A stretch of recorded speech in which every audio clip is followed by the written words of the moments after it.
This is the Finman utility, made by Laurin Metalli, and it's likely the best budget bushcraft knife you've never heard of. If you're interested, keep watching. Before we get started, there are two people that I want to give thanks to. First off is one of my viewers, Giz Mokar, who had mentioned the Finman utility and suggested I take a look at it, because prior to his mentioning it, I had never heard of this knife before. And the other person is Redbeard at Ragweed Forge. And Ragweed Forge is the sole distributor for the Finman utility. And I did buy the knife, but Redbeard did help me with the shipping. More on that in a few moments' time. So what makes this knife so special? Before we get into the specifications and everything else about it, start off with, it's not made in China. It's actually made in Finland by a company that knows what they're doing, to say the least, and that is Laurin Metalli. If you're not familiar with their knives, well, I have the big brother on my belt that I can show you. This is the Terava Jaakaripuukko, sold through Varustalika, and I have reviews of all of the Terava knives, the Jaakaripuukkos, as well as the Skramas. So this is actually the big brother to the Finman utility, made by the same company, Laurin Metalli of Finland. So that's where its heritage comes from, and you already know how good a knife this is. Now let me just put that away and we'll get back to talking about this knife. In a minute, I'm going to compare it against a couple of other knives made in Sweden that you're aware of. First off, one by Hultafors and the other one by Mora, but more on that in a moment. Okay, so what I thought I would do is bring the camera down a little closer so you can get some close-ups of the knife while I go over the specifications and the design. Now, it's a small knife. There's not a lot of demonstrations I can do, certainly not heavy-duty use, but I have a few demonstrations in mind I think you'll appreciate. All right, let's get started. Before we focus in on the knife itself, as always, let me share with you the sheath. I'll lay the knife down. So it is a plastic sheath, very much like all the sheaths that you'll see on the utility knives that come out of Scandinavia, the ones from Mora, the ones from Hultafors. This one's a little bit different, not just because it's the color of red. By the way, I do have it set up for neck carry, but just let me take that off because I think there's a feature that I want to show on you, and that is the belt clip. Now, the belt clip kind of reminds me of what you might see on, I think it's the Garberg and the Kansball, in that it's removable and you can change it upside down. It takes a bit of work, which of course you don't want it to fall off easily. There we go. Okay. So the belt clip can come right off of the sheath proper, and if you wanted to wear it in belt clip mode on your belt, you could do so like that. But if you want to use it as a neck carry, you can turn it upside down so that you have something to attach your string to, or your neck lanyard to. And yeah, so fits in very much like most of the plastic sheaths for the two Swedish knives, and reversible too. That's also nice. I don't know if that's true of all knives, but it certainly is true of this one. Hole on the bottom of the sheath, I guess you could dangle it upside down if you wanted to. Certainly not something I would do with a knife that doesn't have other type of retention beyond the plastic, but be that as it may, it's there for you to choose. All right, we're going to go through a few of the specifications of the knives before I bring in the Hultafors and the Mora for some comparisons. So let's go over those first. Overall length, 8 inches. Blade length, 3.5 inches. Blade thickness, 0.1 of an inch, which is 2.55 millimeters. So it's quite thin at that. Blade height from spine to edge is 3/4 of an inch. Blade steel, you can probably guess this if you have any familiarity with the Terava knives, the Skramas and the Jaakaripuukkos. 80 CRV2 high carbon steel, well proven. Usually takes always, as far as I know, anybody who does a good heat treat on it, this will turn into quite a good, strong, dependable knife. Weight, right? Okay, 2.7 ounces, and in the sheath, 3.5 ounces. So, as far as design goes, it has that Scandinavian puukko look. By the way, the full name of this knife is the Finman Utility 101. I'm not sure why of all the additional naming that goes with it, but I just call it the Finman Utility. I think that's fair enough. Very much a puukko type design to the blade. You can see the forging marks on it, very much like its big brothers from the Terava Skrama, Terava Jaakaripuukko. It is a full zero grind Scandi. it's not so much a micro bevel on the bottom of it is, I call it a polish. So when it's run down a strop, and I've been doing that, and that's pretty much all I've had to do as far as sharpening goes over the last 2 months, is just to strop it. So it does take a little bit of, well, you can probably see just the tiniest bit of shine. I don't think that has made any impairment to the performance of this knife since I've got it, and if anything, it's probably strengthened it.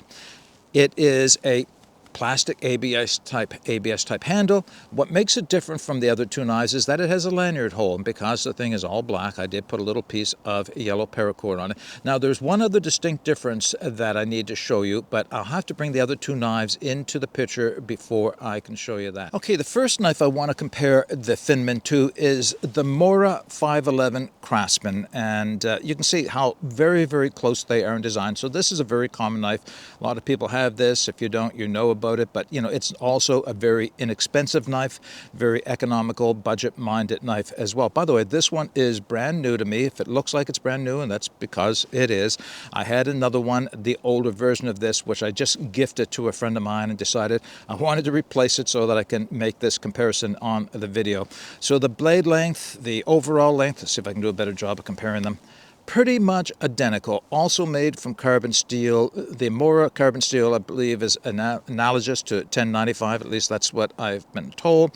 They're both a partial tang and hard plastic handle on them. Now, here's the difference I want to show you to start with. The construction of the Mora is such that, at least to the best of my knowledge, they overmold the blade itself with the plastic. So it's molded onto the knife itself in a mold, right? The difference being is with the Finman, they actually push the blade into the handle while it's still soft. So as a result, you can probably see down inside there's a little bit of an indentation. It's not really a hole, it's just you can see where it's been pushed in. Now, it is just as strong, it has just as much contact with the tang of the knife, also partial tang, and I'll speak to that a little bit more in a minute. The only difference being is it is, how should I say, aesthetically not as perfect maybe as the Mora is. And I'm trying to show you both knives where you can see the difference there between the two of them. Blade thickness, pretty much identical between the two. Blade length, pretty much identical between the two. The Mora, of course, does have a little bit of a clip on the front. Yeah, so they're pretty much identical in a lot of ways, and you'll see that in the performance in a minute as well. Now, I wanted to speak to the tang of the knife, so I have a good strong rare earth magnet at home that I can do some testing with to see how far back the tang comes, and right about here. That's where I no longer get any pickup from the magnet on it, so that's at least 3/4 of the way through. So it's not a full tang knife. It is a stick tang, a hidden stick tang, or a rat tail tang, as some people will say, but it is far enough back that it is all kinds of strength for the tasks you're going to be using this knife with. And that's important to understand. You know, people feel that it's very important that they have a full tang knife. And yes, a full tang knife is stronger than a partial tang knife like this is, but considering what I'll be using this knife for, that is plenty strong. I have never been able to break one out of a handle. Mind you, at the same time, I've never tried. So, with any reasonable amount of use, then the knife like this, and that goes for the Mora as well, will stand up to the task. Now, I have one other knife. I can find it here. So this is the Hultafor's Craftsman knife as well. It looks, again, very much like the Mora 511 does. I have a review on this very knife if you're interested in seeing that. What a great knife. It is a very good knife. Also made from carbon steel. It has an awful lot going for it. When you compare that with the Finman, very much, again, the same thickness of steel, same blade shape. It does seem to have a bit of a clip point, very much like the Mora 511 does. Overall handle length, pretty much the same. One thing I've noticed is that the Finman is maybe, I don't know, 1/8 of an inch longer than the other two. Not a big difference, but it does make a bit of a difference in my hand, just with a little bit more length having it like that. The thickness of the handles, pretty much the same. I think the Craftsman may have a tiny bit more thickness to it than the Finman does.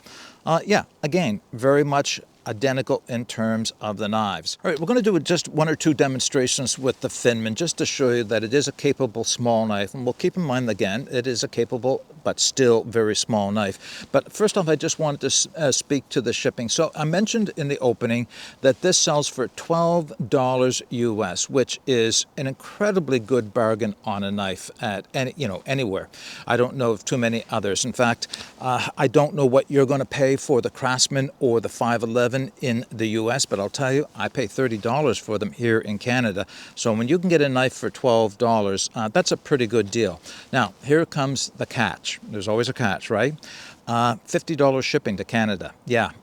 So that's why I reached out and spoke with Redbeard at Ragweed Forge to see if we could do something about that. So like I said, I bought the knife, but Redbeard did cut me a deal on the shipping. Of course, I'm very much appreciative of that.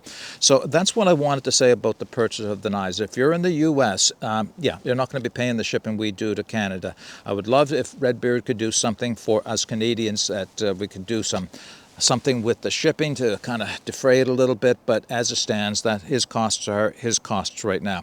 All right, as I mentioned, I'm going to do just a couple of little demonstrations with it, and then we'll wrap this video up. All right, just before I begin my demonstrations, there's something I didn't mention a minute ago, and that, of course, is the spine on the back of the knife. As you can see, it is unfinished, identical to what you'll get on a Mora or a Hultafors of the same classification, unfinished spine. So it's not going to be set up for scraping right now. Having said that, though, it would be just as easy as the other two to modify a file or a stone, run it across it a few times, you'll get a sharp edge, and then you're ready for scraping, whether it's ferrocerium, fat wood, or anything else.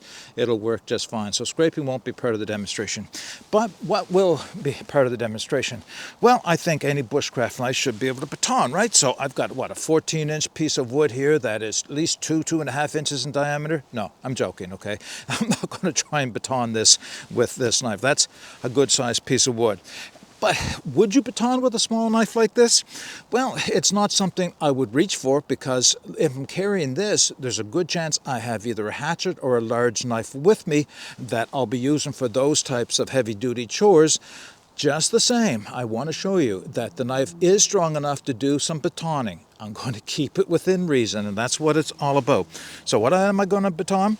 How about 10 inches, 1 inch in diameter piece of maple? That should be something I can baton, right? So let's do that. Now, the only reason for doing this is if I was splitting small kindling for a fire, and just because it was right in my hand and I didn't have my larger knife. So can this knife take that type of batoning? Without question, yeah.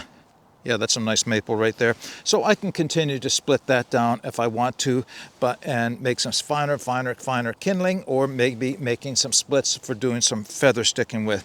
The other thing that you can do with this is carve. It's not a center point on the edge of the point and the rest of the handle. So for drilling, it'll drill, but it's not just as set up for drilling into wood as one that does have a center point, but more like a spear point would have. But this will still do carving. This is small enough in your hand, fine enough in the stock and the edge that you can do carving, and it has a fine enough point that you can do carving like spoon carving with it. But what I'm going to do is, of course, like I do in a lot of my videos, is make a tent peg. Now, this may not be my best choice of wood. This is maple, it is dry, and it is frozen, but this is what I'm going to use for the demonstration. It can still do it on this piece of wood. So I have about a 12, maybe even 13-inch piece of maple, 1 inch diameter. On one end of this, I'm going to tap in a notch, an L7. If it was fresh wood, how far am I in? Oh yeah, I'm in right. If this was a piece of fresh cut wood, I would just use my fingers or my hand to cut the notch, but tapping it in works just well. So here is the notch for my guy line of my tent. Now let's put a point on the other end. All right, so there's my tent peg with the notch in it. Using the Finman in reverse grip and the chest lever, let's see if we can put a point on this tent peg. Oh, there's some big pieces of wood flying off. Did I mention this was rock maple though? Just the same, it is digging in and pulling some big chips out. Down to the side. Other side. And maybe one more to the point. Right, there's the point on my tent peg. Now, as far as comfort goes, it is a small knife, and as a result, this isn't going to show well because of my fingerless gloves. But the beak's hook on the palm is digging into my hand when I hold it like this, which, in the size of my hands, of course, means that's pretty much where I have to hold it. At the same time, it's not so pointy that it's extremely uncomfortable, but I wouldn't want to make a whole lot of tent pegs like this holding this knife in this grip. Just the same, it slid through that wood very easily, very quickly, and put a point on the stick. All right, I have about a 10-inch, no, this is more like 12 inches length of rock maple split out. It's quite old. I'm just looking it over for some knots and pinholes and the like. See how they will impact the carving of it. I think there's a good side right there. That's what I'll work off of there. That's an outside edge. It is frozen though. You can see the ice where the water was forced out of the end of the stick. So that may make it a little harder, but it should still do well. Now, this is a small knife, yes, but and yes, I do have a pair of fingerless gloves on, so the knife kind of does disappear. But still very controllable, still very nice to use. So let's just give this a go and see what it does. I'll tell you, it slides through that wood easy because of that thin knife. Just establishing a few curls so I don't lose the rest of them as I come down. Oh yeah. That's where a small knife like this really comes into its own. You know, it's not a wood splitter, it's not a fire prep knife. It doesn't have a whole lot of length to the blade, so you can't do a lot of the tasks you would do with a longer knife. But this is one task you can do with it, and actually very much enjoy doing at the same time, which is to, wow, look at that, little tiny trumpets. Being frozen is having an impact on this though, I think, or maybe it's the age of the wood, who knows. Doesn't matter, it's still creating curls. Not as curly as it, oh, that's better. Find the right edge, you can get some very small little curls.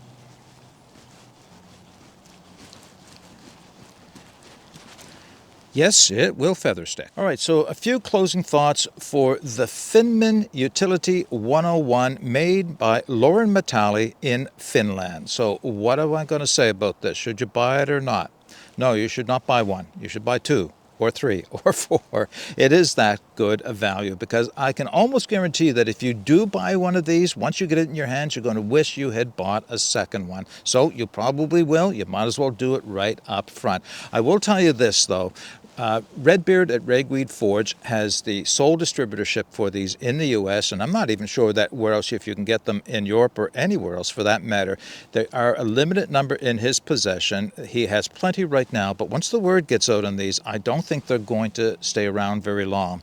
It is worth having. Now, if you're in Canada, yes, we are having to pay quite a bit of shipping, so maybe you want to get in on the deal with your buddies, and 2 or 3 people go in and get enough to make the shipping worthwhile to get them up here. Or maybe, you know, it's something you could buy and have one in a couple of different bags, have them for gifts for people. If you're in a group somewhere, you want to have one for every person in the group, you know, at $12 a piece. Yes, $12 US, but that's still $17 Canadian, somewhere less. It's still less than $20. That's hard to beat. It really, really is. Is it that much better a knife than either the Moore or the Hultafors? No, it's not a whole lot better, though all 3 of these are good value knives. You really can't go wrong with any of them for sure. Personally, I like the look of the Finman just a little bit better, maybe because it just looks tougher. I don't know that it is any tougher than the other 2 knives. It just looks like a scaled down version of my Terava Jaakaripuukko, which of course I do like an awful lot. I have a lot of faith faith in Laurin Metalli's construction. I have a lot of faith in the way they heat treat their 80CR V2. So I expect this knife is going to do well over the long term. It's not going to get a lot of heavy use, but it's one of those things that when it's hanging around my neck or in my pack up as a backup knife, I can use this with the confidence that it's going to work for me when I want it. Now, there are a few things you are going to need to do to the knife, if you want to, of course, and that, of course, is file down the spine so that you can get some scraping out of it, because otherwise it's very much like the other two knives, unfinished spines. That's just another way of saving money. But like the other two knives, not hard to change and make it very functional as a scraper for ferrocerium, fat wood, whatever. Okay, those are my thoughts on the Finman utility. I'm interested in knowing what your thoughts are. Put them in the comment section below. I will be putting the link to Ragweed Forge, where you can purchase one of these, or two, or three, or four, if you're interested, as well as the specifications. That'll all go in the video description. But until next time, get out and explore, and take that path less traveled, because it will make all the difference. Bye for now.